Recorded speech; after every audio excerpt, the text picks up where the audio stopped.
Welcome to the Femsplainers. I'm Danielle Crittenden. And I'm Christina Hoff-Summers. And we are thrilled to have the father of all mansplainers in our studio today. Christina, I think he's actually more of a man whisperer. Yes, a man whisperer, the mad genius behind the intellectual dark web, whatever. Welcome to the Femsplainers, Jordan Peterson. Thank you very much. So delighted to have you. And it's an honor to have you. It's an honor. It's amazing. And a note to our listeners, we're recording this in front of a live audience at the American Enterprise Institute in Washington, D.C., where Christina is a resident scholar. And there'll be video of the podcast as well, and we will let you know where to find that when it's ready. And we're also grateful to AEI every week for the use of its recording studio for the podcast. And now for an introduction, though he needs no introduction to the people here, but Jordan Peterson is a professor at the University of Toronto and author of many books and poster of many fantastic lecturers. His most recent book I can't keep track of how many languages it's been translated into, and the sales, just a phenomenally successful book tour. In fact, my first question is really about your tour. You look pretty good for somebody who's visited, 100 cities in the past year? Since January 23rd. I don't know how you do it. And mostly flying. Well, what do you do for fun? Do you ever get to relax? In brief moments. And what do you do? Go on Twitter and get... Oh, God, yes, although I wouldn't qualify that as relaxing. And I try to, forestall that temptation as much as possible. Well, I have the odd bit of time that I can spend with my wife. She does travel with me. And so, we try to take some time to walk around the cities that we're in and see what we can. We're usually not at any given place for more than a day or two, and they're usually pretty packed up with, whatever is associated with the lecture, and then with press that the publishers usually arrange. Well, I heard you interviewed in Sweden. You were in Stockholm, and you had a half an hour to visit the city with your wife. Yeah. And you loved it, but it's you take tiring. your breaks where you get them. Well, the thing is that the lecture tour is unbelievably positive. Yes. And a lot of this is ridiculously positive, so if I'm going out on the streets now or in cafes or, airports, I meet people all the time, and they're always polite, and they're always happy to see me, and they always have some very touching story to relate, and then the audiences themselves are very positively predisposed to whatever it is that we're doing together. And so that makes it a lot easier to stay motivated and to continue.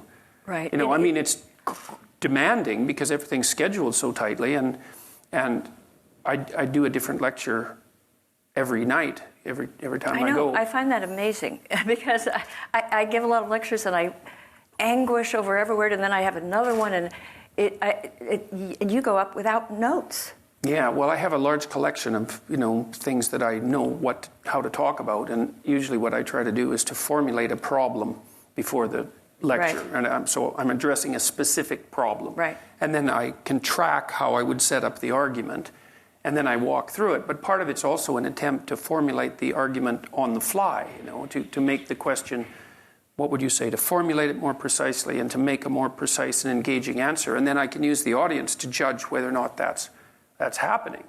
And so it's also a real challenge to do that. So I enjoy that. And it's an excellent intellectual workout. And I've been recording the lectures, and I've been using some of them to write the first draft of the chapters for my next book and for books after that. And so, I'm able to maximize the utility of doing this at each event. And my wife seems to be particularly well suited to traveling like that. She actually enjoys it quite a bit and is a very stable person, and so that's also helpful. So it's nice to have an extra brain along because things are scheduled so tightly that we don't ever have any room for error. Yes. So, I don't know how intellectually rigorous we plan to be with you today, because we know that whenever you're on one of these platforms, you're talking about your ideas. But on the Femsplainers, we want to hear a little bit more about Jordan Peterson, the man, desperately and definitely want to hear about your wife, Tammy. Yeah. And also, you're so well known for your views on men, or how your ideas have been taken up so enthusiastically by young men. But we want to talk to you about women. Yep, that's good. So, but one of the things you and I share is that we both grew up in Canada. I promised Christina I would not do my Canadian accent while you were here. But you grew up in rural Alberta. I grew up in Toronto. And you are, the country's most famous guru now since Marshall McLuhan. But is the fact that you came from Canada have any effect on your views, do you think? Has it formed you in any way? She's always looking for the Canadian angle. Canada, so hey, we have listeners in Canada. Well, I think the particular part of Canada I grew up in probably was formative to some degree. I mean, the town I grew up in was only 50 years old, and the particular part of the world that I grew up in was really the last settled part of the North American prairie. This was outside of Edmonton, correct? Yeah, about 400 miles north of Edmonton. Oh, 400 miles. Yeah, it's right at the tip of the... short distance. A short distance. Yeah, so the prairie, suburb. The prairie stretches up that far north. It stretches up farther north in Alberta than it does anywhere else in the North American continent. And so we were at the tip of viable farming, essentially. And so it was a new place, and it was a rather raw place, and it was a rather harsh place in many ways, especially because of the winter. And it was fundamentally a working class place, although a prosperous working class place, right? Because most of the industry there was related to the oil and gas industry, and although it was cyclical, when things were good, working class people could make a very good living. This was during the 70s, so through the whole... Yeah, that's right. Was it fun to be a kid in 400 miles outside a small town? Yeah, I liked it when I was a kid. I wouldn't say it was as fun when I was a teenager. Right. But I'm not convinced that, the majority of people who are teenagers necessarily have the most wonderful time of it. I think adults often look backwards at the past through rose-colored glasses. I think that's what the cartoonist Trudeau accused Reagan of doing continually. Gary Trudeau. You're at the American Enterprise Institute. Don't insult Mr. Reagan. No, I'm kidding. I think the words you used for it in your book was teenage wasteland, I think is what you called it. But it's Canadianness. How does that formed you or affected you, if at all? Maybe it didn't. It's hard to say. I mean, I've lived in lots of different parts of Canada now, and Canada's quite different. I lived in Alberta for a while, and it had this particular flavor of existence. I mean, mostly in Fairview, I was striving to leave and to move ahead, let's say, or to move, I hesitate to say up, but somewhere different, somewhere more urban. But that's the case with many people. I mean, the small towns all across the West, in the U.S. and in Canada, are dying. They're down to nothing because everyone's moved to the cities. I lived in Montreal for a good while, and that was interesting because it was a very, very different culture. It was a culture that was to some degree stratified by language and by class. None of that was true in Alberta because it was so new that there's no class structure. Right. So that was quite interesting. Right, and you worked, what I loved, I pulled a passage because I think, as you say, people are born in small places everywhere and some want to leave and some don't. You said, I wanted to be elsewhere. I wasn't the only one. Everyone who eventually left the Fairview I grew up knew they were leaving by the age of 12. I knew, and my wife, who grew up with me on the same street, knew. What was that thing? What would you call that? What's the thing that makes you want to leave and sets you off? Because as you point out, there was no class system. Education was cheap in Canada compared to the United States. Oh, yeah, it wasn't cost that was stopping people. You were from a, middle class? Or you worked my father was a teacher, and my mother was a librarian, although she had trained as a nurse. So, we had a comfortable, I would say, a suburban lifestyle, essentially. Right. A moderate middle-class suburban lifestyle. That's what Fairview looked like. It looked like a suburb that was built mostly in between the 1950s and the 1970s. The young Jordan and the then young Tammy, and you have to tell us that story, how you met, but wanted more. Well, I think that's one thing that is different to some degree about class. My father and my mother had both left the towns they were from, and they were forward, future-looking people. And, most of my friends who quit school and who didn't attend university, they didn't have that sense, I would say, that more developed sense of a world outside of what they knew. And the other thing is that my father took us on long trips when I was a kid. He was a teacher, and so he had summer holidays, and we drove all over Western Canada and down into the U.S., long driving trips, thousands of miles. And, that also gave us the sense that the world was a bigger place. But I knew way before I was 12, I believe, that I was off at least to university. And I think generally in your family, if you're liable to go to university, people don't even really talk about it. It's just a given that that's what's going to happen. It's something that you take in with every breath almost. It's often an unspoken expectation. And maybe people make casual reference like, well, when you go to college, but it's not like there's a question about it. Whereas if you're from a working class background, especially if your family hasn't pursued post-secondary education, that isn't in the realm of unspoken or spoken expectation. And it wasn't like lots of my friends, including many of them who dropped out before they hit high school, they were by no means the dimmest people in the class. Like, they were plenty smart, but they weren't oriented towards the idea of pursuing a career that involved intellectual engagement wasn't in their worldview. And, when you hear people on the, let's say, more socialist end of the distribution talk about barriers to education, they often talk about cost. And sometimes cost is a barrier, and it's certainly more of a barrier. States. Yeah, and it's more of a barrier, although there's still plenty of community colleges and state colleges where you can get educated for a perfectly reasonable amount of money. But for my friends, it was never a reason that money was never a reason they didn't pursue post-secondary education. It was more like a truncated view of time, I would say. There was more of an emphasis on the here and now. Well, and there were jobs aplenty, I guess. Well, there was also that, and well-paying jobs. Like, it wasn't obvious that you were in better shape economically to go to university than you were worse. Especially if you were doing something like working on the oil rigs. Right. But that was rough, cold, harsh work, and it wasn't.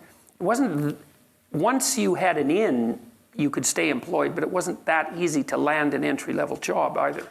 And so, it was wise for lots of working-class people to work in those jobs because they were unbelievably lucrative.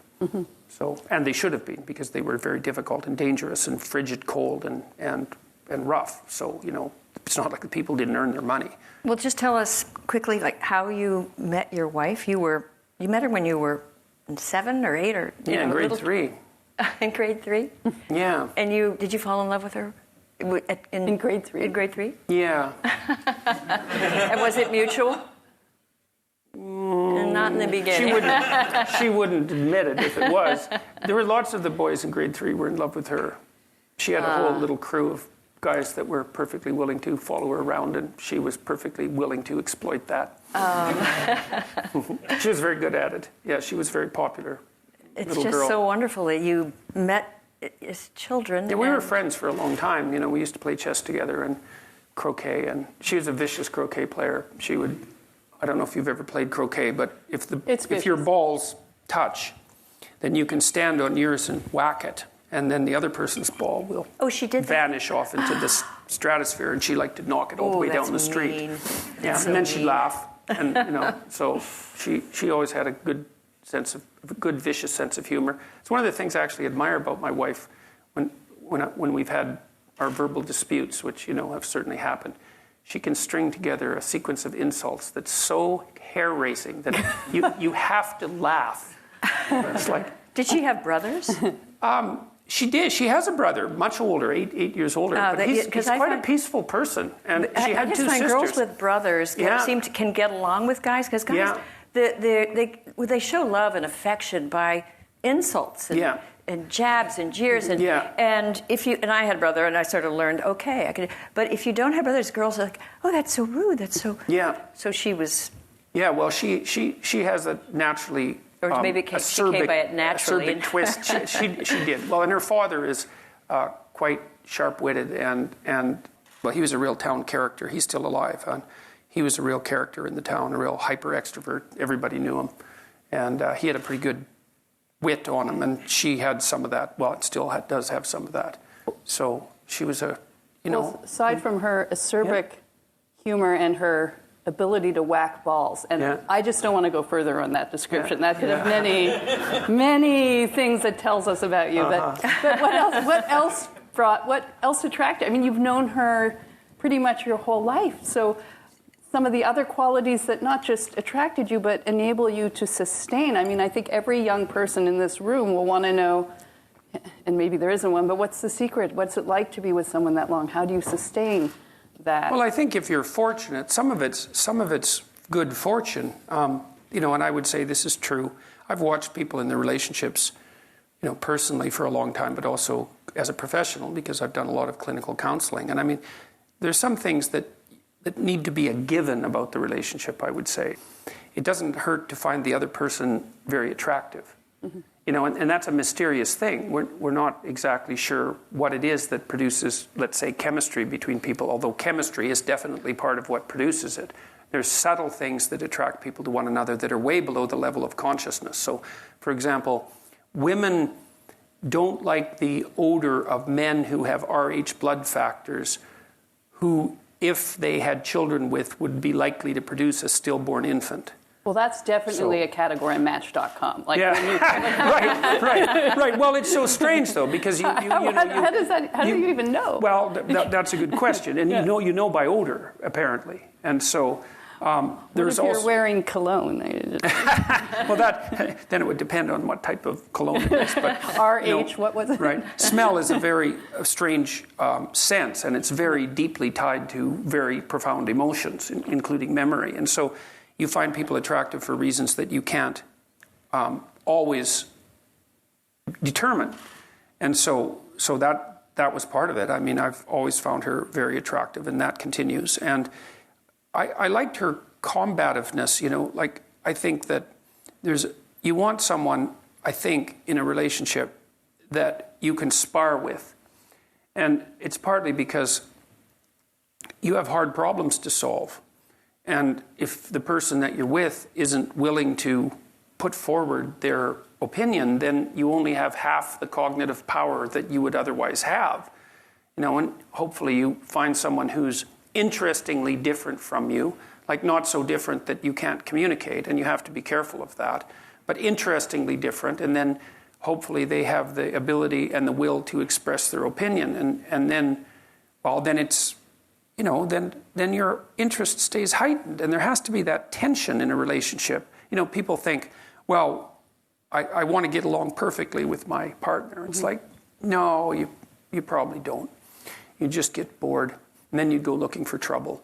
And so you want a little bit of trouble in the relationship, and a little bit of mystery, and a little bit of combativeness, and the ability to exchange opinions forthrightly. And I trust her, which is a huge element. I mean, when we finally did decide to get together permanently, we were both in our later 20s. And, one of the things that I had learned by that point and insisted to her about was that we had to tell each other the truth. And she took to that wholeheartedly, and for better and for worse, because truths can be harsh. Does that include, does this outfit make me look fat? Yeah, well, the truthful answer to that is I don't answer questions that are likely to get me in trouble. Yeah, so... I have a son who will answer honestly, and it's infuriating, but then I realized if you want the truth, talk to Tamara. I'll tell you. Well, that's the thing, it's useful to know. The truth is empowering. Truth tellers are charismatic, and actually both my sons are brutally honest, which is disconcerting. Yeah. But I can see that it's made them very formidable, and because of people trust them and the friendships, and just it gives them and you've written a lot about this. Well, if I tell my wife that she looks good in an outfit, she knows that I mean it. Yeah. And so there's some utility in that. And then if you're silent and say, I don't answer questions, that she goes and changes it. Well, sometimes she'll say, do you like this? And I'll tell her that I don't. And that doesn't necessarily make her happy in the moment. Right. But if I do say I like it, she knows that I mean it. And, I actually like her sense of style a lot. So it turns out that 90% of the time it's pretty easy for me to say, look, I think you look great, and mean it. Mm-hmm. she's a fairly harsh standard bearer too. Like she's insisted that I stay in whatever reasonable physical shape I happen to be in. That was something that she's very demanding of, and I would say that it's the same from my side. And we've been good at negotiating, which is, what do you want from a partner fundamentally? What do you want and need? I mean, the first thing is that, well, hopefully, like I said, you're blessed with the fact that you find each other attractive. And I think it's very difficult for the relationship to begin or proceed or sustain itself without that. But having that, then what do you want? Well, you want someone that you can trust. You want someone that you can build a view of the future with. And you want someone that you can negotiate with. And that's very hard to negotiate with people because they have to tell you what they think. They have to know what they want or figure it out. They have to tell you what they want. They have to be satisfied when they get what they want, which is also a very difficult thing to manage. And you have to continually update that because your life goes through different stages. And your attraction wanes, as we all know at our stage of life, not fatally necessarily. Speak for yourself.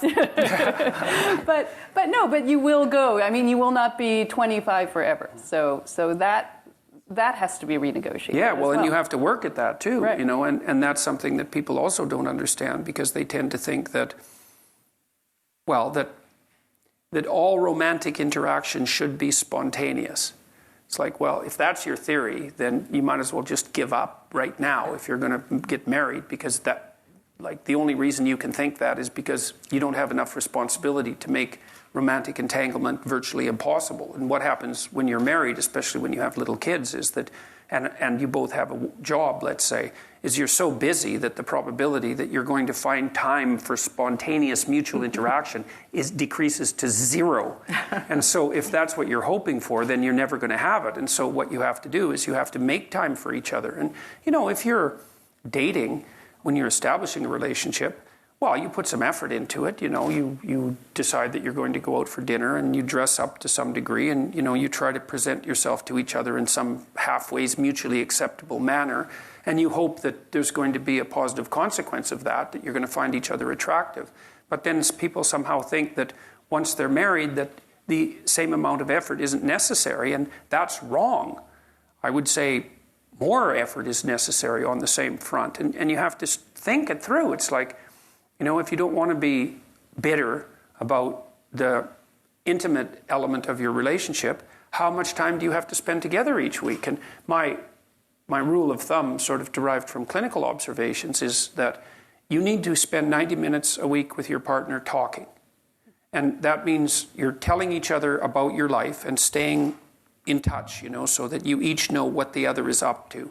And you're discussing what needs to be done to keep the household running smoothly. And you're laying out some mutually acceptable vision of how the next week or the next months are going to go together, right? So that keeps your narratives locked together like the strands in a rope. You need that for 90 minutes or you drift apart. And you need to spend intimate time together at least once a week and probably more like twice. And that has to be negotiated. And if you don't negotiate it and if you don't make it a priority, then it won't happen in all likelihood. And then, well, then you don't have it. And that's a catastrophe because there's not that many things in life that are, intrinsically, what would you say, engaging and meaningful and pleasurable and also bonding, all of that. And if you let that go, then, well, part of you dies and part of the relationship dies. And, well, then there's always the possibility of becoming attracted by alternative entanglements, which you would do if you had any spirit left. Right? I mean, that's the thing is if your relationship at home is entirely unsatisfying sexually, what are you supposed to do with that? Nothing? You're supposed to just bear it? I mean, in one way, the answer is yes, because it's your marriage. But another way is, well, what, that's all the fight you've got in you? You're going to just let the erotic element of your life die and accept everything that goes along with that because you're not willing to cause a bit of trouble to ensure that it's maintained. And, and we're not very good at thinking these things through consciously. And people are bad at negotiating, period, as far as I can tell. But they're particularly bad at negotiating things that are deeply private. How much do you want your partner to know about you anyways? It takes a lot of trust to have a real conversation about what you need and want. Now, you have, in the press, people read that you have a following of young men. And I went to hear your lecture in Washington, D.C., and there were a lot of women there. And your book, I'm first of all, men don't buy books that often compared to women, so I'm presuming you have a lot of female readers. And I found it, Danielle and I found it completely readable and... Well, it wasn't written for men. No, it was. So you have it's more like a delusional desire on the part of the radical leftists that the only people that could possibly be attracted to me are angry men. Exactly. And it'd be better if they were angry young white men, because then that fits the narrative completely. But you have a diverse audience, a diverse following, including many women. And they're also not particularly angry. I mean, I've talked to 200... You're diffusing the anger. That's the point of your book, is stop being angry, stop being resentful, right? Well, resentment is that's absolutely crippling. Resentment, deceit, arrogance. That's part of... I'm writing another book, and one of the rules is don't allow yourself to become... What is resentful, it again? Resentful, deceitful, and arrogant. Yeah, RDA. those three things together. Yeah, but it could be rad if you just... Right. Well, that's supposed to be a good thing. So, yeah, and I mean, there's been 250,000 people, as I said, come to the lectures, and there hasn't been a single negative incident, not one. This is what I find fascinating, is that I found you early on. I had no idea you were. I just thought, it was like Butch Cassidy and the Sundance Kid, like, who is that guy? Who is that guy? Like, you were pretty good. And we were covering a lot of the same topics later on. Yeah. And wow. And then, I found out who you were. What is astonishing to me is that there's this amazing just split between the positivity of your audience, the diversity of your audience, the intellectual content of your message, and then you get with a snarky journalist with an agenda. And I'm not mentioning names, but this this young woman from GQ. Oh yeah. And it was she hated just me on site. On site, and it was just BBC like lady. Gotcha. That was Channel 4. We don't want to blame the BBC. True. It was Channel 4. You were a saint. And then and she seemed, like as often, she seemed intelligent and capable of insight up to a point. But it's almost as if something had seized her mind, and she... Oh yes, something had. Something That's had. for sure. You bet. I think people... and Possessed by ideology. Camille Paglia says that a whole generation of some of our most talented young women are incapable of thought because of this ideology. Or different thought, maybe you mean or to just say. just an openness to... She couldn't... And you were saying completely, like, interesting, fascinating, original things, even to me who've studied these topics. And I thought, wow. And no, it was quite the day. So I went to Baltimore. You survived it very well and acquitted yourself It made me think a lot that day, because I went there and I had to go out of my way to do it. Not that I'm complaining, but there's a reason for saying that.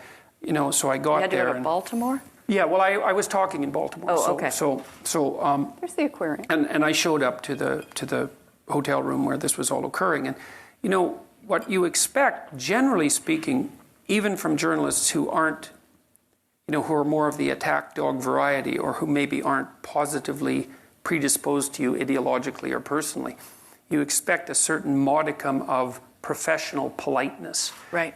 Because, well, you don't have to be there, and you came, and you accepted an invitation and all of that. And so even with the Channel 4 journalist, Kathy Newman, she was quite polite and forthcoming in the green room before the interview, So she would have had at least that professional persona, which is, it's not nothing, right? There's something to be said for going through the motions professionally in an appropriate manner. But when I walked into the hotel room in Baltimore, it was obvious that this interviewer had already made up her mind about me 100%, and that she was absolutely, negatively predisposed to me with a personal animus. And animus is exactly the right word. And there was about a half an hour photography session because it was GQ. And so I was in that atmosphere. The photographers were fine. I was in that atmosphere for about 45 minutes before we started to talk. And part of the reason that I'm so, I'm not as calm during that interview as I usually am. I'm a little bit harsher. And the reason for that is that, it just started off instantly combative. What I should have done, you see, it's very, very difficult to be awake enough to do these things properly. And the interview progressed fine, although by the end of it, I thought that I had maybe done enough interviews for a while because I didn't think I had regulated my temper as well during that interview as I might have. I was You actually harsher. did. Well, it's for the not first so few bad. minutes, you were getting angry, and then she brought up a question about anger, and I just saw you kind of adjust, and then after that, it was smooth sailing. Well, that's good because it was touch and go, and I thought, boy, maybe you're running out of patience. Maybe maybe it's time to dial back on the interviews because, I've had many interviews like that, and I find them and it takes me like 3 days to recover from an interview. And like then that. you start thinking to yourself, like, what I should have said. I should have said that, and I drive myself mad. No, but you did very well. But it's so interesting that what it told me was how parochial she was, and she lives in her own little world. But Christina, isn't it more a little bit about the ideology of our time? And gosh, you encounter this everywhere. And when I used to write about this, wisely, I would encounter it. I mean, I think part of the issue is that you will acknowledge that there are differences between the sexes. That seems to be I know that's a hell of a sexist heresy. thing to do. No, right? that's a heresy. Because when I was reading your book, there's nothing about it that is anti-female. In fact, you do a lot of examination of the Adam and Eve story, and you have this wonderful passage about Adam being the originally aggrieved man who throws the woman under the bus. Yeah, no. And He's the original. It's her fault. Yes, It's her fault. And God, you too. You made her. It's your fault too that I'm hiding. It's really funny. So there's nothing in this, and the rules, such as they are, they seem very commonsensical. They could apply to anyone. So is that a fair surmise of why you get so attacked? That just the very fact that you're willing to speak about the sexes as being not unequal, but different but equal. Yeah. Well, I would say that that's part of it because there's a threat there. So one of the things that happened when I was in Scandinavia, I just wrote a column about this actually. It was interesting being in Scandinavia, especially in Sweden, because they've pushed the equality of opportunity doctrine farther than any other country in the world. They invented it. It all started there, in the UN, in the original, the charter. The Swedes were there, and they've never given up. No, and the week that I was there was the same week that 2 articles were published on gender differences in temperament and in interest. And the biggest sex differences that we know of that aren't morphological are in interest. So women are more interested in people, by and large, and men are more interested in things, by and large. And the difference is actually large. It's 1 standard deviation. And so that means if you're a man, you would have to be more interested in people than 85% of men to be as interested as 50% of women. And if you're a woman, you'd have to be more interested in things than 85% of women to be as interested as the 50th percentile male. So the difference is actually quite substantial. And it's certainly large enough to drive occupational choice differences, And it explains a lot about the configuration of people in the workplace. Oh, absolutely. Well, and we're approaching parity in terms of overall workplace distribution of men and women, but there's massive differences in occupational choice. Like, it's very interesting, for example, to go to the website of the U.S. Labor Department and look at male and female-dominated industries. And, there's the top 10 male-dominated industries have basically 0 women in them. So bricklayers being one of them. They're people-free zones, according to Camille Paglia, that you find just a lot of men in the people-free zones. Yeah. And the women you ask a group of women and men, would you rather spend the next 3 weeks taking apart a machine and putting it together, or helping a group of people work out their problems? And the pool of people who want to do the machine, it's just far more men than women. Well, and there's more men in women-dominated industries than there are women in men-dominated industries at the extreme. So that's kind of interesting. Would that be like nursing? Nursing, yeah. Yeah, so there's way more male nurses than there are female bricklayers. I've studied these male nurses, and they already, gender activists are upset because they earn more than women. And a professor of nursing at the University of Pennsylvania tried to find out why. And she found out they immediately find out what's the best paying field, subfield. So they go into like nurse anesthesiology. It pays a lot more. The men are there in disproportionate number. And they're willing to work insane hours. They're far more willing to move to a higher Same thing paying Farrell field. found with gender differences, is that men are more willing to move. They're more willing to willing work to longer commute. hours. Yeah, they're more willing to work outside. They're more willing to take on dangerous tasks. They're more likely to work in scalable industries. So like you can't scale personal care. It's really very, very difficult. They're much less likely to work part-time. If they have small businesses, they're much more likely to work full-time in the small business rather than part-time. Yeah. And I mean, women have their reasons to want to work part-time. And Farrell also pointed out that if you work 10% longer hours, you make 40% more money. A non-linear return on overtime. That's something that's really useful to know, It's in terms of your hugely career beneficial planning. to an employer that have someone. Well, it also marks you out. Like if you have 10 employees and they're all doing a reasonable job, let's say, but one of them is working an extra half an hour a day or 45 minutes a day, and you can observe that every day, then that gives them an edge with regards to potential promotion. And the return on those edges is nonlinear. And so, anyway, so I went to Scandinavia, and it was the same week that 2 studies were released showing what had already been established beyond a shadow of a doubt, that the personality differences between men and women, and the differences in interest as well, actually get bigger as your society gets richer and as it gets more egalitarian. And not just a little bit either. That's the other thing that's so interesting, is you might think, well, the effect is, it's the opposite of what the social constructionists would predict, first of all. So that's the first thing to point out. It's not only that their hypothesis wasn't supported, it was decidedly refuted. And none of them have come to terms with that. And it's not a small effect. The difference between personality between men and women in Scandinavia is a lot larger than it is in non-egalitarian countries. Like in rural Botswana. But that's also true in the United States. The richer the demographic your household,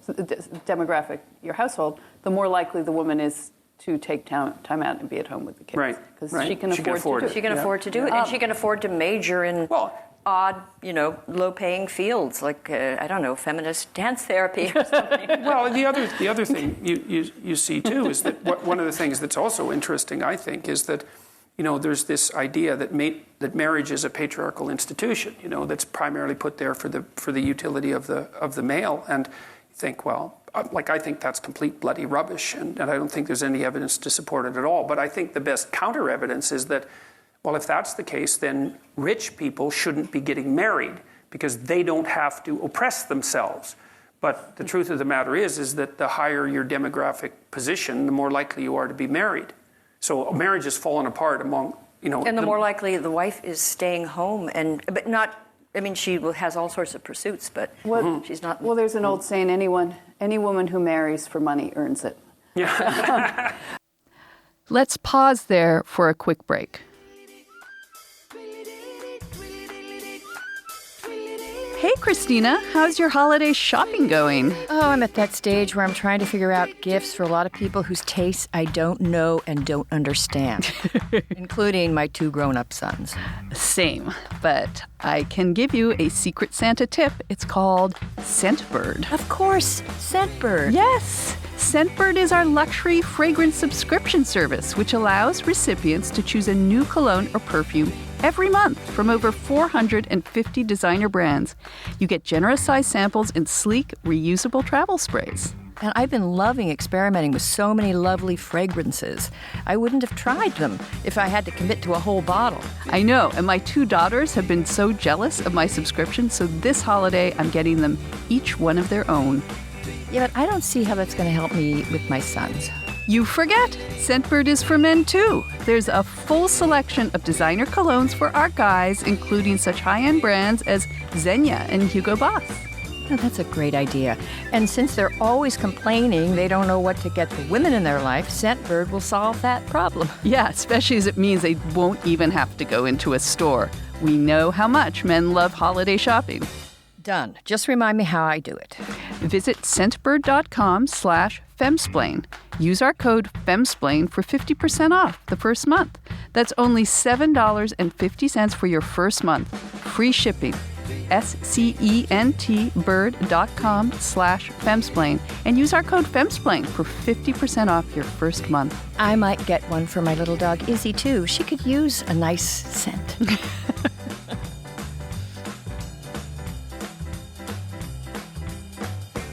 We're talking to Jordan Peterson, the author of 12 Rules for Life, An Antidote for Chaos, and who the New York Times has called the most influential public intellectual in the world right now. But now let me this is where you might get in a little trouble. Because in your book you call men order and women chaos. And you say order, the known, appears symbolically associated with masculinity, and chaos, the eternal feminine, is also the crushing force of sexual selection. Yeah, what's up with that? Yeah, we chaotic. Well, you find us chaotic. It isn't men and women that are order and chaos. It's masculinity and femininity symbolically. And so what's happened fundamentally is that our brains are wired for social cognition. So we're not natural scientists. We're natural sociologists. That might be a better, even though I shudder to think that might be true. Especially given the state of sociology. Yes, well, that's it. Okay, triggering. Or maybe, triggering. Yeah, or maybe we're more naturally people who observe through the lens of fiction, and that what we see is the world as characterized. And the world, obviously, is made out of men and women and children. And those seem to be our fundamental cognitive categories: masculinity, femininity, and then the category of children. And those categories have expanded to take on connotations outside of pure person perception. And so, it's for this reason that if you go to a movie, and maybe it's a Disney animated movie, and I like to talk about those because they draw on a very deep symbolic well. It's perfectly reasonable to see a witch that lives in a swamp, because those go together. Like, it makes sense. The witch doesn't live in a gleaming chrome high-rise. No. She lives in a swamp, because that's, and maybe in a shack. It would be handy for her broom, I think. She could just fly out. Well, the that's door. it. Well, the high-rise would be better for the broom, right? Because you could take off. You could take off better.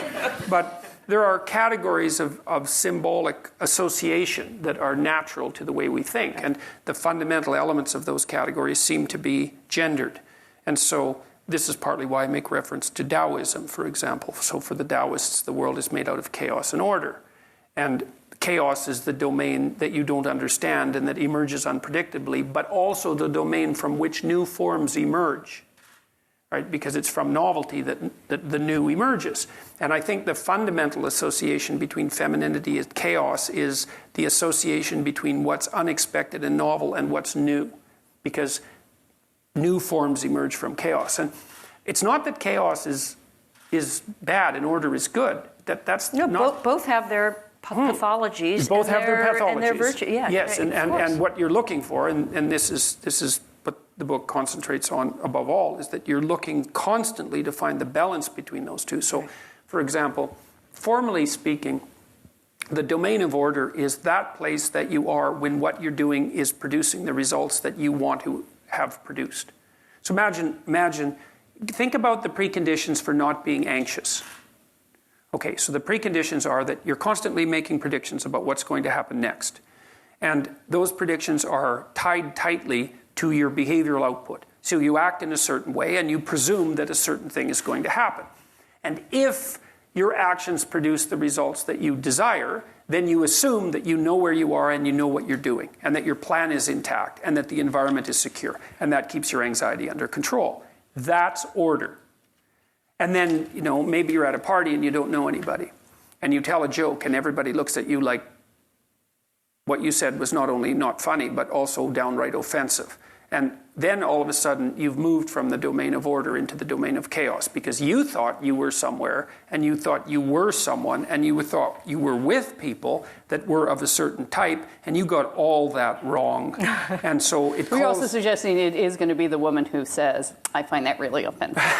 Well, I'm not suggesting that. But it probably is. Yeah. Never mind. But women are also more sensitive to negative emotion. Right. So there is some slightly higher probability that might be the case. But then I think women are also associated, at least in men's imaginations, with nature, which is part of the chaotic domain, say, as opposed to culture, because they're sexually selective. So you got to think, what is nature? I mean, we have that as a cognitive category, right? We think of the natural world, we think of nature versus culture. It's a fundamental opposition. What is nature? Well, nature is trees and landscapes and animals and all of that. But that isn't what nature fundamentally is. Nature fundamentally is that which selects from a genetic perspective. That's nature. That's the fundamental definition of nature. And it is the case that human females are sexually selective. And it's a major component of human behavior. So the evolutionary theory, roughly speaking, is that the reason we diverged from chimpanzees 8 million years ago, 7 million years ago, is at least in part because of the differences between sexual selectivity between female humans and female chimpanzees. Female chimpanzees are more likely to have offspring from dominant males, but it's not because of their sexual selectivity. So a female chimpanzee has periods of fertility that are marked by by observable physiological changes. Not the case with human females. Human female ovulation is concealed. So that's a very profound biological difference between human females and chimpanzees. And the chimpanzee females will mate with any male, but the dominant males chase the subordinate males away. But human females are sexually selective, and it's not a trivial fact. So you have twice as many female ancestors as male ancestors. You think, well, how can that be? Well, imagine that on average, every single human female has had one child throughout the entire course of history, which is approximately correct, by the way. Then imagine that half of the men had 0 and the other half had 2. Okay, and that's roughly the case. So half of males, historically speaking, have been reproductive disasters. And the reason for that is because of female sexual selectivity. So it is actually the case that female humans are nature. It's not only that they're associated with nature symbolically. As far as reproduction is concerned, they are the force of nature that does the selection. And so they're nature in the most fundamental way. And there is a chaotic element of that, at least in relationship to men, and also in relationship to women, because a lot of the female-on-female competition is competition that's chaotic for the right to be sexually selective, right? Not only with regards to men, which drives a lot of politicking, but also in relationship to each other, because part of what human females do is jockey for position in the female dominance hierarchy for the top position, which is the woman who gets to be most sexually selective. And so that drives female-female competition, and it's a different dynamic. There's similarities between female-female competition and male-male competition, but there are also differences, and they're pronounced. So men, for example, men are more likely to compete for socioeconomic status, and that's partly because that drives female mate choice. So the correlation for men between socioeconomic status and sexual success is about 0.6. And for women, it's 0. Yeah. 0. In fact, it's actually slightly negative. Yeah. So, and that's a huge difference between men and women. But do you know the anthropologist Sarah Hrdy? Hrdy. And she's like my favorite feminist theorist, although as she would say, I'm a theorist who happens to be a feminist. But she studied primate behavior, and she looked at the women the females and not women, very carefully, and looked at chimpanzees and gazelles and found that the female, initially, like male primatologists would look and say, oh, the males are dominant and the females are so cooperative. She looked more carefully and saw the females weren't exactly cooperative. Like they would pass around their infant, their baby, whatever they were, and would find, and so the male primatologists would say, oh, they're so kind and caring. She found out that when it was not it was not hers, they would take like little tufts of hair that would come out, or they'd do something to the eyes, and the baby would like be injured. And she saw all this violence. Especially but it was true covert. when there's status differentiation. Yes. So it's much more likely that'll happen when a higher status female is taking care of a lower status infant. Exactly. Yeah, and she said the great tragedy, not tragedy, she said the reality of our species. And in fact, the subtitle for her book is The Woman Who Never Evolved. We didn't evolve for niceness and cooperative. There's immense competition, and according to her, we are, it's indelibly, marked in our nature to compete for the dominant males. Yes, no doubt about that.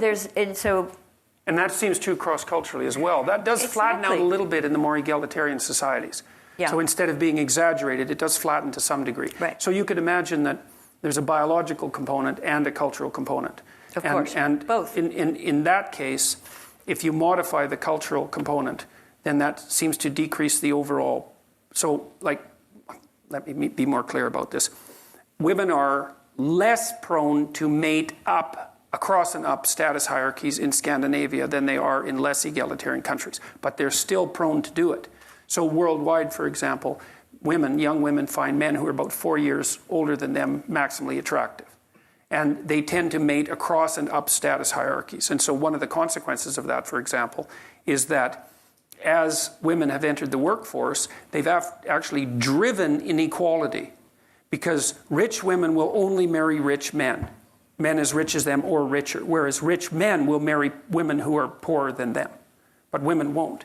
And so what that means is it's another factor that's pooling wealth in the hands of fewer and fewer people. It's a sortative mating now, and you just find someone with your background. Whereas a doctor might have once married his secretary, he now marries another doctor. Yeah. Can I ask then, stepping a little bit back from primates as well, how does this selection work in the era of swiping right and left? What is your reaction to the way young people date today? Oh, that's a good. I was really hoping we'd get into that. I was really. Well, you were very into the monkeys, so I didn't want to interrupt you. No. Well, I should close off the Scandinavian discussion just by pointing out, and this is something that the Scandinavians are really going to have to wrestle with, is that if you institute effective policies to promote equality of opportunity, which the Scandinavians have done, you're going to produce some equality, so like a 50-50 distribution of men and women in the workplace. But you're also going to exacerbate certain kinds of inequality. And you can't get out of that. So you cannot have equality of opportunity and equality of outcome together.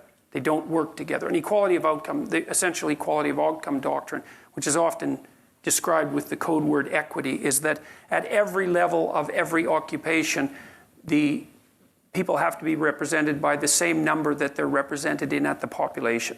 So if it's not 50-50 men and women in each occupation and in each strata at each occupation, then that's sort of prima facie evidence for discrimination and for systemic discrimination. It's like, nope, sorry, you have to factor in choice, and choice actually turns out to be a very important determinant. And as the society gets flatter and flatter, choice becomes a more and more important determinant.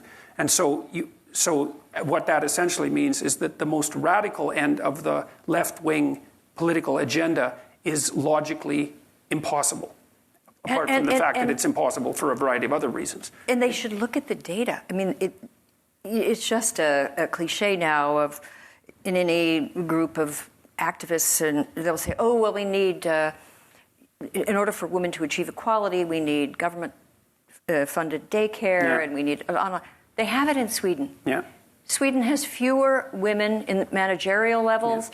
Yeah. American women are ahead. In fact, now they have quotas over there, so they need female CEOs and females on board. But it hasn't made any difference. They're bringing in American women because we're so much further ahead. Yeah. So it's made no difference in the distribution of men and women lower in the hierarchy. No, it's called the Nordic Paradox. Yeah. And okay, you guys are so wonky. I want to get back to this. So yes, that's good. I think we all want to get back to data. I want to get back to these monkeys. I was thinking this morning about, I was talking to a variety of political types, and we were talking about... this morning? Yeah. In D.C.? Hard to believe. Who? Hard to believe. No, I'm not telling you. Okay. A bunch of Republicans here, and I've been talking to Democrats as well, but it was mostly Republicans here. And we were talking about abortion. And I made a case that's really not a very productive discussion, because you're talking about a problem way too late in the sequence of problems. So by the time the discussion starts to be about abortion, there's 50 problems that have already emerged that no one has addressed.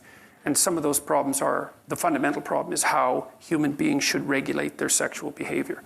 And that's a big problem. And you think, well, and there's an interesting thing that's happening, because the people on the right would say, well, that's easy. It's like, don't sleep around and get married and have sex with your marital partner, and that'll solve the problem. So there's strictures on sexual behavior, and those would be the traditional ones. And what you see on the left is that there's this weird paradoxical demand, let's say, that people should be allowed to express their sexuality in any manner that they choose, whenever they want, but that sex is so dangerous that it has to be carefully regulated at every single stage of the interaction. And so you know that many state legislatures have now followed the example of university campuses and put it in affirmative consent legislation, so that every move you make towards physical intimacy has to be preceded by the instantiation of a verbal contract, essentially. It's like, well, can I take your hand? Yes. You actually, from what I understand, you actually have to say yes. Like, nodding is not sufficient. And so each stage has to be preceded by affirmative consent. And, which well, I won't say anything about, I will. It's absurd. It's absurd to assume that that's how human intimate relationships are supposed to proceed. And then you have complicated laws emerging that are part of that, for example, this is the case in California, as I understand it, is that you cannot give affirmative consent if you're intoxicated. Okay, so you think about that. It's like, well, what does that mean? It means that, like, a lot of sex is illegal. Has been illegal for a long time, yes. Including marital. Including, Yes, that's what it seems to mean. On my honeymoon, okay. Well, that is. I'm rethinking it. It seems. I'm rethinking it. It seems to me. It seems to mean, it seems to me to mean the California legislation that if you have sex with your wife or husband and either of you is intoxicated, then you're either one of you or both is guilty of rape. That's what it looks like to me. Actually, I was in a debate a few years ago at the University of Virginia Law School, and I turned to my debate partner and said, so if what you're saying is right, two people can rape one another. Mm-hmm. Right. She said, yes. And I thought, oh, shit. I mean, how can that be? Well, that's the question. Well, okay, so then I would say, well, it's interesting because I think that a lot of this confusion has emerged fundamentally as a consequence of the birth control pill. So, because you got to think situationally before you think ideologically or psychologically. It's like, it seems to me that the 20th century will be remembered for the hydrogen bomb, the transistor, and the birth control pill. And those are unbelievably radical technological innovations. And maybe Internet came in. Yeah, but My Fair Lady. Just saying. It's dependent on the transistor. Because it spawned all of that. So that's the big technological innovation that spawned all that. And of the three, I would say the birth control pill is probably the bigger hydrogen bomb. So, and because it changed the fundamental biological nature of women and men. And because it gave women, for the first time in biological history, the option of choosing their reproductive status. Yeah. And that's we like that. That's well, yes and no. Like, yes, we like it. But it's not something that's come without a tremendous it's come with tremendous complexity. Tiger? A fellow Canadian. Have you been reading Lionel Tiger? No, I haven't. I think you'll find him interesting because he writes about that. Well, and I'm not making a case for the abolition of the birth control pill by any stretch of the imagination, but I'm pointing at its complexity. And so, because one of the questions is, well, once you can regulate your reproductive function, what attitude should you have towards sex? And one answer might be, the more of it under the more varied circumstances, the better, because why not? And I would say that was actually part of the attitude that emerged in the aftermath of the birth control pill in the 1960s, right? And it was a reasonable response in some sense because it's such a cataclysmic change that you don't know what it implies. Well, what's the consequence of that? Well, first of all, people aren't reliable enough to use birth control in an entirely reliable manner. So even though it can work at near 100% efficiency, you have to take it extraordinarily regularly and in a disciplined manner for that to work. And so there was still the problem of unwanted pregnancy, let's say. And then there was the problem of the proliferation of sexual epidemics, and that culminated in AIDS, which could have easily wiped all of us out, but didn't. But there's other sexual epidemics that could have had the same effect, but we've been fortunate enough to escape them. And then more recently, there's been this weird inversion, especially on the radical left, that points to the reemergence of something like a set of sexual taboos. I think the idea that sex is casual and that it's a form of entertainment I think it's an absolutely preposterous idea. I think that it's psychologically shallow beyond belief to hold that as a core proposition, because it forces you to, first of all, if it's repetitive sex with multiple partners, it forces you to treat people as if they're interchangeable. And I don't see how that's good for you psychologically or for the people that you're using interchangeably. It implies that you can divorce sexuality from play, from the desire for a relationship, from emotional fragility, from love, from family, from responsibility, all of those things that are part and parcel of everyone. And I don't think you can, and I don't think people's experience indicates that you can, and especially on the emotional front. And I think that's partly what's driving. And there's also a residual sense that there's something about sex that's fundamentally dangerous, and maybe it's dangerous emotionally and personally, and maybe it's dangerous socially and psychologically, which it most certainly is, because it's a powerful force.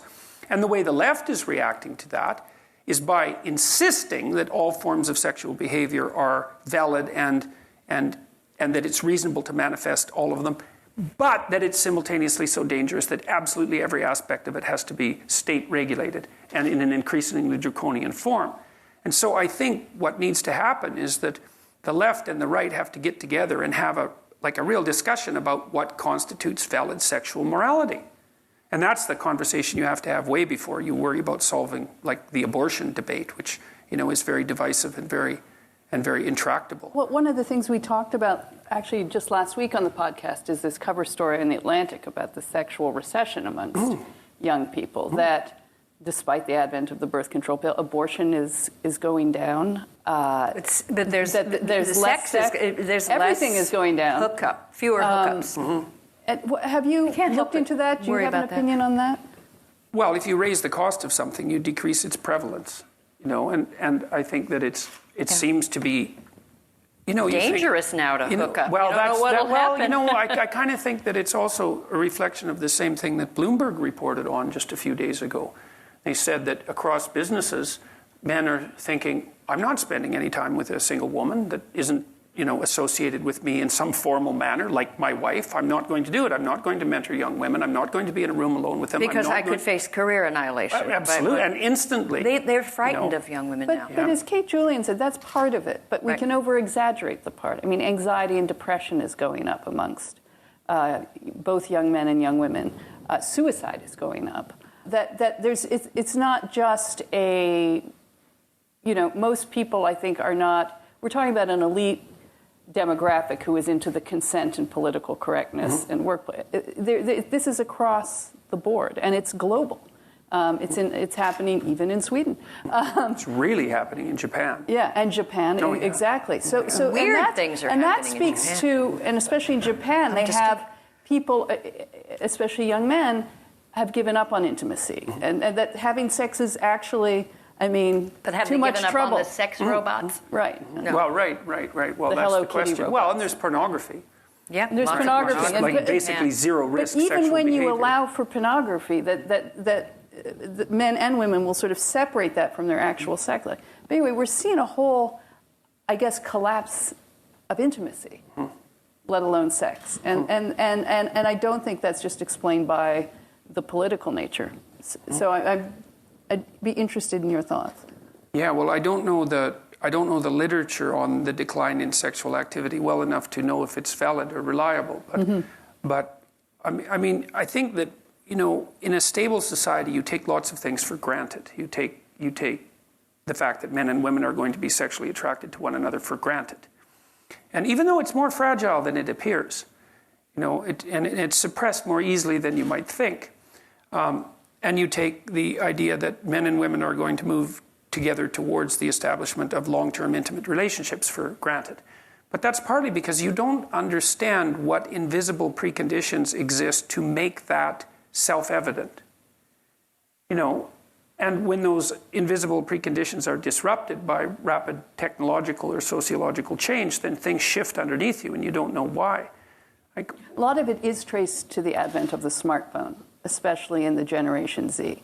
That Kate was explaining this to us, that you could see it was broadband internet and the smartphone that led to this, increasing fall off of relationships. Well, maybe the abstract is more interesting than the proximal. You see that Kate, when you're having dinner with people. I want to know the truth. Have you ever been with somebody you loved and found fascinating and all that, but you really wanted to get back to your smartphone? Has that ever happened? Yeah, well, it happens all the time. It happens to me. Yeah, She'll never admit it. No, it happens during our podcast. To tell you to put your phone down. No, I'm researching things for the purpose addictive. of the podcast. They're very addictive. Yeah, they're very addictive. And I read the other day that they're very alluring. They are. We're kind of going together. The preferred method of interpersonal communication between young people now is texting rather than face-to-face communication. Right, and the swiping that apes don't. Well, that's a very interesting topic too. Like the Tinder phenomenon. Because that's also a major technological revolution. Because what it's done, I would say, for the first time, is reduce the cost of rejection to males to zero, because it hides it. The only people you ever hear from are people who haven't rejected you. Although but there was one man who had to make 300. He actually tallied it. Yeah. He had to make 300 requests of swiping right or whatever for one reply. So I think he had the sense of rejection. Sure, but it's massively attenuated. Yeah. And it's not observed. Yeah, you're not being humiliated. Not at all. Not at all. It's really at arm's length, and you can swipe very, very rapidly, and so you can get all that rejection over with in a very short period of time. Right. It's like losing a video game or something. Less. Worse. Not nearly as bad. Yeah. So, and I don't know what. And I mean, Tinder also reduces one of the other things that you want to think about with regards to sex, and I think this is probably particularly true for women, is that to what degree is it in women's interests to allow the cost of sex to fall to zero? Because with pornography certainly does that. And it just seems to me that that's not a very good long-term strategy for relationships between men and women, because whatever sex is worth, the cost of zero is the wrong price. Mm-hmm. And so that's... you can go to the bunny ranch and pay quite a bit for it. Well, true, but that's true. But you don't have to. And I've heard from a number of women read blog reports on their frustration with their attempts to be relatively sexually selective. Like, let's say they decide that they're not going to sleep with their new partner on the first date.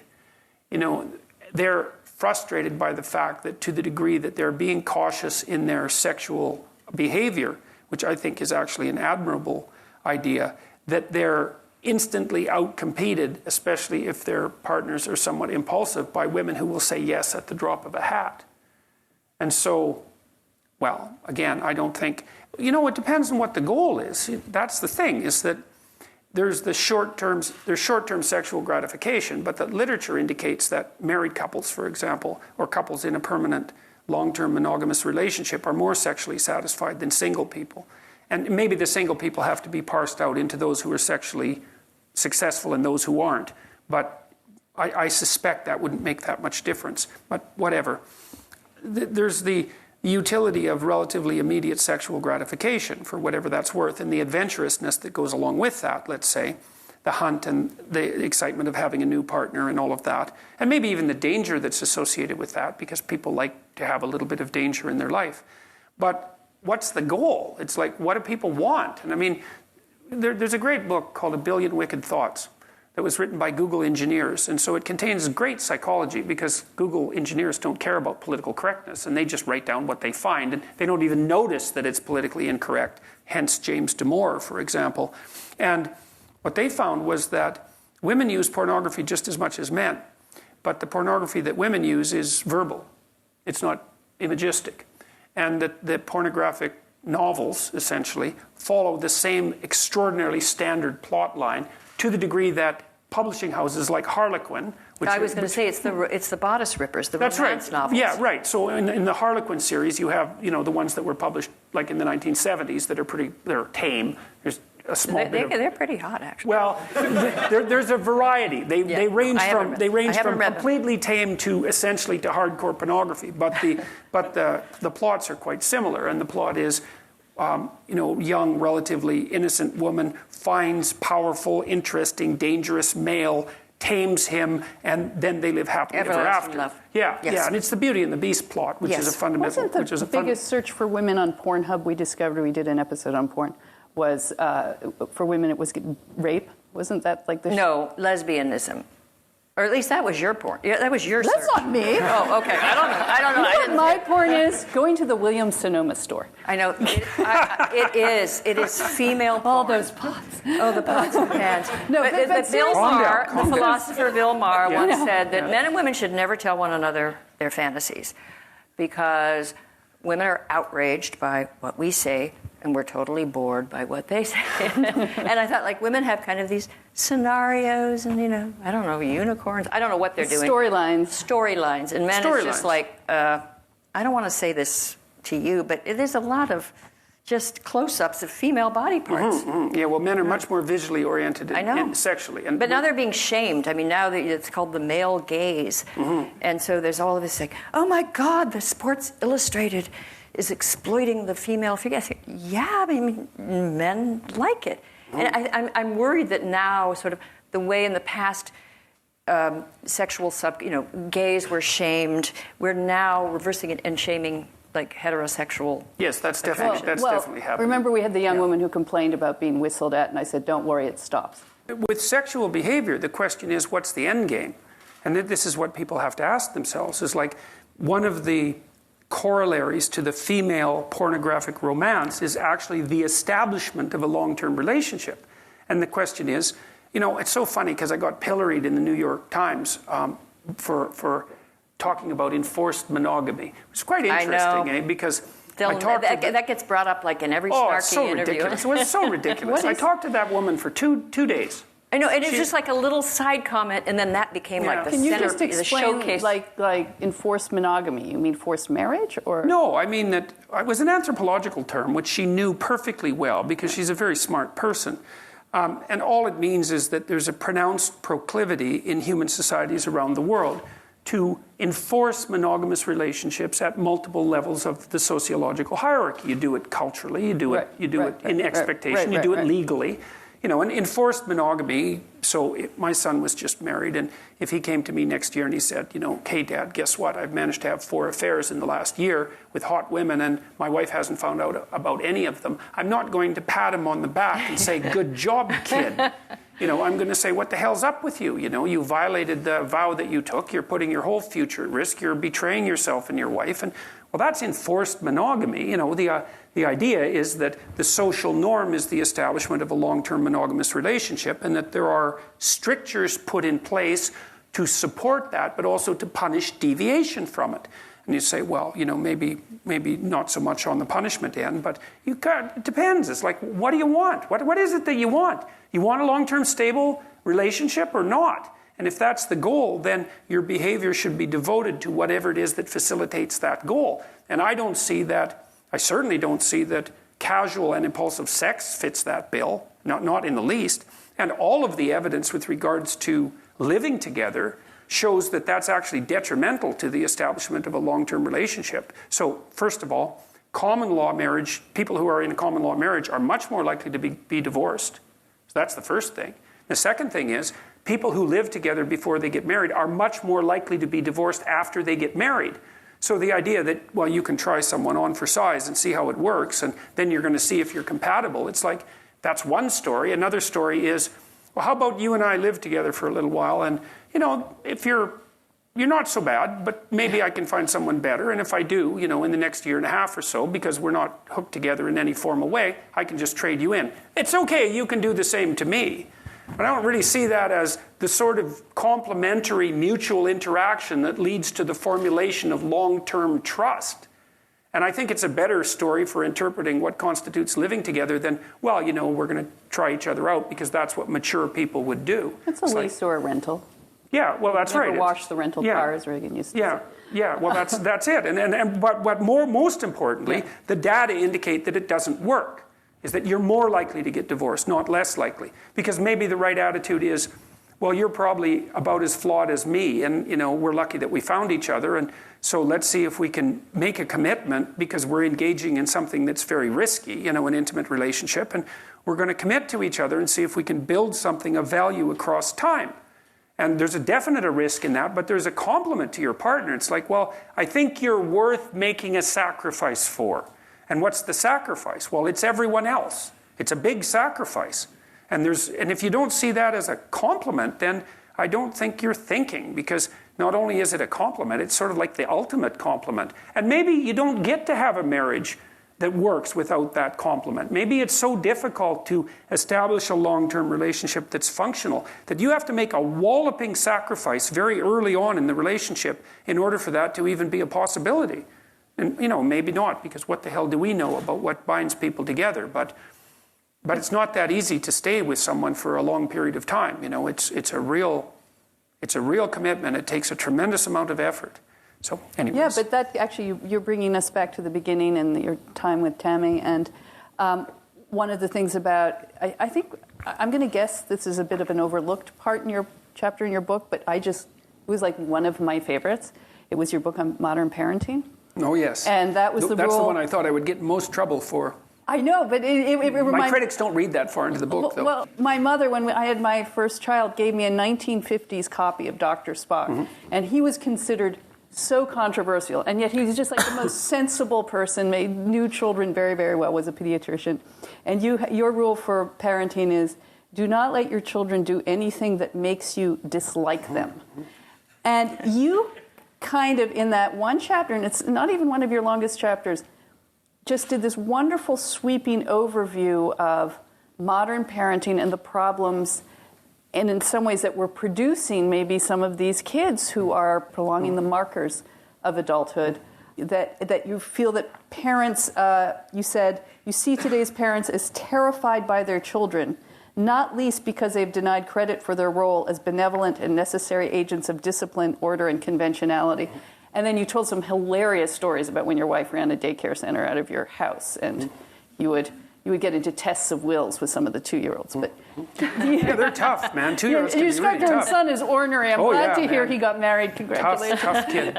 Yeah, so, he still doesn't want to do anything he doesn't want to do. Yeah. He's very charming and very emotionally stable. So it's like he's easy to get along with, but trying to get him to do something he doesn't want to do, it's like he had my wife defeated when he was 9 months old. And she's tough, like seriously, she's no pushover. But he would just sit there with his mouth closed and glare at her. It's like, I'm not eating that, and I can take more than you can dish out. It was really something to see, to see that kind of force of will in someone that small. Well, talk a little bit about that and just the modern roles between men and women. I mean, we're less... you're not really supposed to distinguish between fathers and mothers, even though that seems to inevitably happen in most. Well, it happens in large part because the children differentiate between them. Like parents are under the delusion that most of what you do with your children is driven by what you want to do with your children, when in fact it's driven to a massive degree by what your children want you to do with them. And so there were studies done 30 years ago on feminist parents who decided that they were going to raise their children in non-gender differentiated manners. And when they were studied, they found that the parents who had that explicit philosophy were just as gender differentiated with their children as the parents who didn't have the philosophy. And the reason for that is that if you're a parent that has any sense at all, you don't respond to your children as a rigid ideologue. You respond to them as whatever it is the child manifests him or herself as. Like, with any individualized relationship, you take your cue from the person. And you might think, well, a child has no intrinsic nature. But if you think that, you either don't have children, Right. or you've never seen a child, or you're so blinded by your ideology that you don't have a child. You just have a blank projection screen onto which you project your presuppositions, and then heaven help your child. So a lot of the gender differentiation is actually driven by the children's demands, and that's all for the good. That chapter, I thought I would get into tremendous trouble for writing that chapter because it's contentious right on the surface, just the rule. Because the rule first implies that children can be dislikable. And then I would say again, it's like, have you met children? Yeah, exactly. Were you Have you ever met a even your child? own Were there children? children you didn't like? Well, obviously, and so lots of children are dislikable, but it's taboo to admit that because they're all sweetness and light and innocence ever since Rousseau. But, Rousseau put all 5 of his children in an orphanage where they all died. So maybe we won't talk too much about Rousseau. And then the next taboo is, that parents can dislike their children. Right. But if you're a clinician and you don't think that parents can dislike their children, then you're not a clinician, because one of the things you constantly see is that pathology within families is an incredibly common source of psychological destabilization, right? And it's terrible tension between parents and their children and between siblings.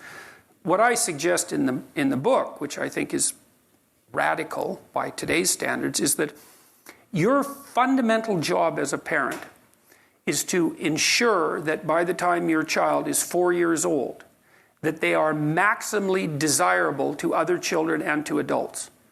Because what happens is that after the age of 4, you aren't the primary agent of socialization. The social world becomes the primary agent of socialization. And if your child is the sort of child that's invited to play by other children, because your child is capable of forestalling gratification and taking turns and playing someone else's game when it's necessary, and abiding by the rules and not having a temper tantrum when they lose and not getting too, high on their horse when they win, then many children will invite them. You get married when you have your children, and you're flawed and your partner's flawed, and hopefully you're flawed in different ways. And so you put the two of you together and you make one approximately normal person. And then, hopefully. And then your child has to interact with that dyad that is a reasonable representative of social norms. And if your child disappoints you with their behavior, the probability that they will disappoint other people is very high. And so you have an ethical obligation to ensure that your child is behaving in a manner that makes them optimally desirable to their playmates and also to other adults. Because then the kids invite them to play and they get to be socialized, right? They have friends, for God's sake. It's like, what do you want for your kids? How about some friends? Wouldn't that be nice? And maybe what you'd like is that they regulate their behavior well enough so that when you take them places, restaurants, to see your friends, to see your relatives, they behave in a manner that's sufficiently civilized so their intrinsic charm wins over the adults, and everywhere they go, people are smiling and welcoming instead of wishing with fake smiles that the damn brat would leave along with their foolish parents, which is that's not a good environment to have your child constantly exposed to. No friends because they're too selfish and immature, and irritating to adults so that they're barely tolerated under the mask of false smiles. It's like you have an ethical obligation to regulate your child's behavior so that they're optimally acceptable socially. And that is not how people look at children in the modern world. They think, well, you're raising their self-esteem, or you're enhancing their creativity, or you don't want to put constraints on their behavior because you're going to interfere with the flowering of their intrinsic self. And, it's all Rousseauian nonsense. And there's no evidence to support it. And he's no expert. Oh my God, he was That's the worst father in history. Such a corrupt... And he had these babies with this poor scullery maid and left them all in actually a place where they would just languish and die. Yeah, right. 5 of them. Rousseau. Yeah, I know. Yeah, exactly. Man is intrinsically good. Yeah, well, except for Jean-Jacques Rousseau. But I just remember a few weeks ago I was reading about you, and somehow I got onto somebody's Twitter feed whom I will not mention because, oh my God, but anyway, a difficult person. And she was attacking you and had a selection from your book where you had called 2-year-olds little monsters. And so suddenly all of these distraught Twitter followers of this feminist were saying, he called them monsters. Little monsters. Yeah, little monsters. Yeah. And then occasionally there'd be a parent who would say, 2-year-olds kind of are monsters, and then there'd be, and they kind of are. And they had taken this out of context and shown it like something to deplore, and it was so amusing to me. This little game. Hopefully they'll soon be cursed with some 2-year-olds. Well, they're going to get their own little monsters. My son was, I won't say which one, was 2 years old and he was a good boy, but he had an insane meltdown in a supermarket. I was with my mother. We both pretended we didn't know him. We didn't want to be the parent. Oh, yeah. Watching and we heard people say, oh, my God, look at that child. Watching a 2-year-old have a tantrum it's a real little terrifying. Miracle. I didn't want to be associated with it. We had a boy who used to be in, like when my wife was taking care of more kids than ours, there was a little boy who had learned to throw a pretty decent tantrum. And he would do that. And it didn't work in our house because we'd just leave him have his tantrum and go into a different room. And then he'd kind of wake up out of it and there wouldn't be anybody around. And so that, like if you put all that work into a dramatic display and you have zero audience, you're not going to sustain it. Anyways, he could actually hold his breath until he turned blue. So you should try that. You go home and see if you can do that in front of the mirror, man. Like it's hard. It's very, very. You have to be will. You do. It was impressive. It was, and 2-year-olds are very impressive. They have unbelievable outbursts of rage and disinhibited emotion. And your job is, they're driven by these underlying motivational systems that are unbelievably powerful. And it's part of what makes them delightful, because when they're happy, they're insanely happy. And when they're playful, they're incredibly playful. And so the positive end of them is way exaggerated compared to, a rather drab adult. And so it makes 2-year-olds extraordinarily interesting. But the same is true on the negative emotion side. They're completely dysregulated. And it's really hard on them. Like to have a 2-year-old who isn't in control of their emotions means that you have a child who's developing central personality, their ego, for lack of a better word, is constantly being swamped by these powerful underlying emotional systems. You know what it's like if you are enraged for any period of time, or if you're engulfed by grief. Like, it's exhausting. It's demeaning and it's exhausting. And it's the same with a little kid. It's like, it's a real defeat for the developing, integrated individual to be subjugated by those catastrophically powerful emergent emotions. And part of your job as a parent is to scaffold the part of the child that can regulate and inhibit those powerful underlying systems. So with my son, for example, when he used to misbehave, I would count and say, you're going to go sit on the steps. He'd say, oh, no, I'm not. I would say, oh, yes, you are. And then usually I'd have to chase him around because he wouldn't go sit on the steps. And so I'd put him on the steps, say, you're going to sit there until you've got yourself under control. And so he'd say, no, I'm not. And I'd say, yes, you are. And then he'd try to get up and I'd just hold him. Say, you're going to sit there. I'm going to hold you till you sit there. No, I'm not. It's like, I could outweight a 2-year-old. So I usually won those battles. And then he'd sit there and I'd say, look, kid, this is the deal. I'd say 2 things. Like, you want to have a bad day or you want to have a good day? You think about that. Because if you want to have a good day, we can just have a bad day. But if you want to have a bad day, we can have a bad day. So you sit here, and as soon as you get control of yourself and you're ready to be civilized, then you can come back and we can have a good day. So he'd sit there. It was unbelievable to watch, just enveloped with rage, trying to get himself under control, and so I'd come back 30 seconds later and I'd say, what, got your act together yet? No, not yet.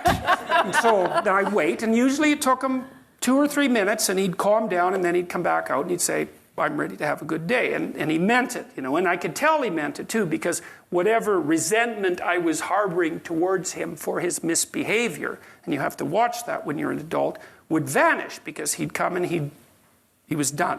He was ready just, to proceed on a civilized basis. And it was really interesting to watch that, because it took him, every time he sat on the steps, it took him a shorter and shorter period of time to attain mastery, right? Until, it got to the point where he could only have to sit for 15 seconds or so, and he would bring himself under control. And that was a victory. Like, if you imagine the neurological systems developed that are responsible for personality integration, it was a victory for those systems because they were attaining the ability to regulate the lower order spontaneous emotions. And, and he turned into an individual who's capable of a tremendous level of self-control. And, and he had large demons to fight with. Yes, absolutely. And well, it turned out well for my daughter, too, because she ended up being very ill, and he ended up being extraordinarily level-headed and reliable, and thank God for that. Could you come to my house and do that for my little Maltipoo Izzy? Because I can't train her. She's like a well, maybe that's the next book. The dog. I would love 12 rules on how to train your dog? Yeah, the 14. You like cats. You like cats. What's with that? That's the one rule I objected to. Like, what's with petting the cat? I wrote about dogs for 2 pages to begin with, just to satisfy the dog people. It didn't satisfy us. Yeah, well, they're not satisfiable. You can't satisfy them. All right. Well, we can't thank you enough for coming here. I know the AEI audience is just so delighted to have had the chance to hear you. Well, I'm really happy person. that we got the chance to talk finally for some length of time. I've only met you once we met in DC, but I've just seen you. I know on we've passed electronically. Yes. Right? You've swiped past. Oh yeah, well there was that. We're not going into that. Okay. Thank you, everyone. Thank you, Jordan Peterson, Dr. Peterson.